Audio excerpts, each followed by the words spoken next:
নমস্কার। আজ আমরা রবীন্দ্রনাথ ঠাকুরের লেখা অসাধারণ একটি নাটক ডাকঘর নিয়ে আলোচনা করব। এটা কিন্তু শুধু একটা গল্প নয়, এটা আসলে একটা জানলার ধারে বসে থাকা এক ছোট্ট ছেলের আত্মার গল্প, যে মুক্তি চায়। চলুন এই নাটকের ভেতরের গভীর অর্থগুলো সহজ করে বুঝে নেওয়া যাক। আমার কেবলই মনে হয় আমি অনেক দূরে চলে যাই। নাটকের মূল চরিত্র ছোট্ট অমলের মনের কথা এটাই। এই একটা লাইন থেকেই কিন্তু আমরা ওকে চিনে ফেলতে পারি। ওর শরীরটা হয়তো একটা ঘরের মধ্যে আটকে আছে, কিন্তু ওর মন চায় সব সীমানা পেরিয়ে অনেক দূরে উড়ে যেতে। গল্পের শুরুটা কিন্তু খুব সাধারণ। অমল নামের একটা ছোট্ট ছেলে, সে খুব অসুস্থ। আর কবিরাজের কথা মতো তার ঘর থেকে বেরোনো একদম বারণ। তার পালক বাবা মাধব দত্ত তাকে খুব ভালোবাসেন, আগলে রাখেন। কিন্তু অমলের মন কি আর এসব বাধা মানে? তার ঘরের ছোট্ট জানলাটাই হয়ে ওঠে বাইরের বিশাল পৃথিবীর সঙ্গে ওর একমাত্র যোগাযোগের রাস্তা। ডাকঘর নাটকটা বুঝতে গেলে একটা শব্দ আমাদের খুব ভালো করে মাথায় রাখতে হবে। সেটা হলো রূপক। ১৯১২ সালের লেখায় নাটকটা কিন্তু কোনো সাধারণ গল্প নয়। এর প্রত্যেকটা চরিত্র, প্রত্যেকটা ঘটনা, সবকিছুরই একটা গভীর মানে আছে। মানে আমরা যা দেখছি বা পড়ছি তার আড়ালে আরও বড় একটা সত্যি লুকিয়ে আছে। আর এই ব্যাপারটা খুব পরিষ্কার হয়ে যায় যখন আমরা অমলের দুটো জগতের দিকে তাকাই। একদিকে আছে ওর জগৎ, মানে একটা বন্ধ ঘর, অসুস্থতা, অনেক নিয়মকানুন। এটা আসলে আমাদের এই মানব শরীরের প্রতীক। আর ঠিক তার উল্টো দিকে আছে বাইরের জগৎ, মানে সীমাহীন আকাশ, মুক্তি, প্রকৃতি। এটাই হলো আত্মার ইচ্ছা।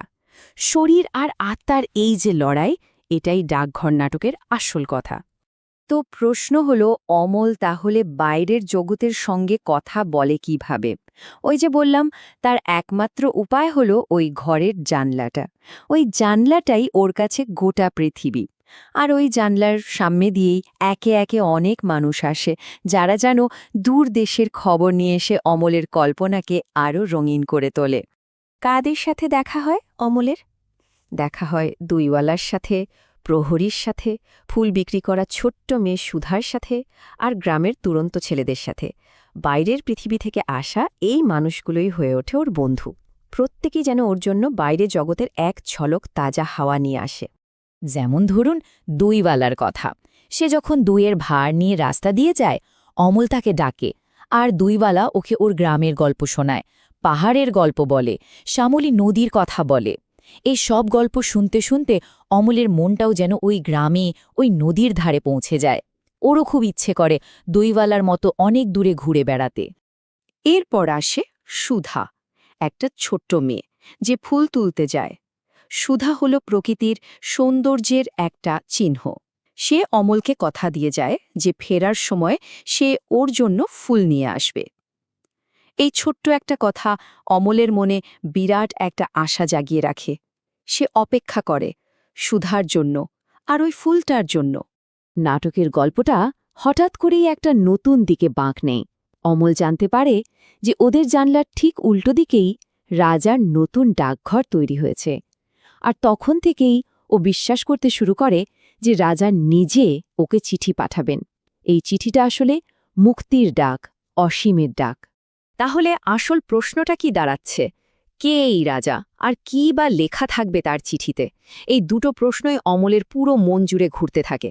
ও অধীর আগ্রহে অপেক্ষা করে সেই রহস্যময় চিঠিটার জন্য, যেটা ওকে এই বন্দিদশা থেকে মুক্তি দেবে। মনে আছে তো আমরা রূপকের কথা বলছিলাম? নাটকের এই গভীর অর্থে রাজা আসলে স্বয়ং ঈশ্বর, সেই পরম শক্তি যার সঙ্গে দেখা করার জন্য প্রত্যেকটা আত্মা অপেক্ষা করে। অমল আসলে কোনো মাটির পৃথিবীর রাজার চিঠির জন্য অপেক্ষা করছে না, সে অপেক্ষা করছে ঈশ্বরের সেই ডাকের জন্য, যা তাকে এই শরীরের বাঁধন থেকে মুক্তি দেবে। আর ঠিক এই কারণেই নাটকটার নাম ডাকঘর। কারণ এই ডাকঘরটাই হলো আমাদের এই ছোট সীমাবদ্ধ পৃথিবীর সাথে ওই বিশাল অসীম জগতের যোগাযোগের মাধ্যম। এই ডাকঘরের মধ্যে দিয়েই তো ঈশ্বরের বার্তা, মানে রাজার চিঠিটা অমলের কাছে এসে পৌঁছাবে। কি অসাধারণ একটা ভাবনা, তাই না? এবার আমরা চলে এসেছি নাটকের একেবারে শেষ পর্বে, যেখানে সেই চূড়ান্ত চিঠিটা এসে পৌঁছায়। নাটকের এই শেষটাকে কিন্তু একটা দুঃখের ঘটনা হিসেবে দেখলে ভুল হবে। এটা আসলে অমলের সবচেয়ে বড় ইচ্ছা পূরণ। ওর ঘরের জানলাটা এবার চিরদিনের জন্য খুলে যাবে। কি হয় শেষে? রাজার দূত হয়ে আসেন রাজবৈদ্য। তিনি এসে বলেন অমল ভালো হয়ে যাবে। তারপর তিনি হুকুম দেন ঘরের সমস্ত দরজা জানলা খুলে দেওয়ার জন্য। যে ঘরটা এতদিন বন্ধ ছিল তার সব বাধা সরে যায়, আর রাতের আকাশে তারার আলো এসে পুরো ঘরটা ভরিয়ে দেয়। আর তারার আলোয় ঘরটা ভরে যাওয়ার পরেই অমল একটা গভীর শান্ত ঘুমে ঢলে পড়ে। এই ঘুমটাই আসলে মৃত্যু। কিন্তু রবীন্দ্রনাথ মৃত্যুকে এখানে ভয়ঙ্করভাবে দেখাননি। এটা একটা পরম শান্তি, একটা মুক্তি। মনে হয় যেন অনেক দিন অপেক্ষা করার পর অমল তার প্রিয় রাজার কাছে যাত্রা শুরু করল। ঠিক সেই সময়েই ফুল নিয়ে ফিরে আসে সুধা। কিন্তু অমল তো তখন সেই চিরশান্তির ঘুমে। মাধব দত্ত যখন বলেন যে অমল ঘুমোচ্ছে, সুধা কি বলে জানেন? সে বলে, আমি ওর কানের কাছে চুপি চুপি বলে যাই, ওকে বলো সুধা ভোলেনি। এই কথাটা বুঝিয়ে দেয় অমল চলে গেলেও পৃথিবীর সাথে, প্রকৃতির সাথে ওর আত্মার টানটা কিন্তু ছিঁড়ে যায়নি। তাহলে মূল কথাটা কি দাঁড়ালো? এই নাটকে মৃত্যু কোনো কিছুর শেষ নয়। মৃত্যু হল শরীরের জেলখানা থেকে আত্মার মুক্তি। যে মুক্তির জন্য অমল সারা জীবন জানলার দিকে তাকিয়েছিল, সেই মুক্তিটাই সে শেষ পর্যন্ত পেল। এটা যেন একটা অন্ধকার ঘর থেকে অনন্ত আলোয় বেরিয়ে আসা। আসলে ডাকঘর শুধু একটা নাটক নয়, এটা জীবনের একটা গভীর দর্শন। এটা আমাদের শেখায় আমাদের শরীরটা হয়তো আটকে থাকতে পারে, কিন্তু মানুষের মন, মানুষের কল্পনাকে কেউ কোনোদিন আটকে রাখতে পারে না। আর তাই এই নাটকের আবেদনটা চিরকালের, যা সব দেশের, সব সময়ের মানুষের মনের কথা বলে। তাহলে চলুন পুরো আলোচনা থেকে আমরা কি কি শিখলাম সেটা একবার ছোট করে দেখে নিই। প্রথমত, মানুষের আত্মা সবসময় মুক্তির জন্য ছটফট করে। দ্বিতীয়ত, কল্পনা হল একটা বিশাল পৃথিবীতে ঢোকার দরজা। তৃতীয়ত, মৃত্যুকে শুধু শেষ বলে না ভেবে একটা শান্ত যাত্রা হিসাবেও দেখা যায়। আর সবশেষে, অন্যদের সাথে আমাদের যে যোগাযোগ, সেটাই আমাদের আত্মাকে বাঁচিয়ে রাখে। শেষ করার আগে একটা প্রশ্ন রেখে গেলাম ভাবার জন্য।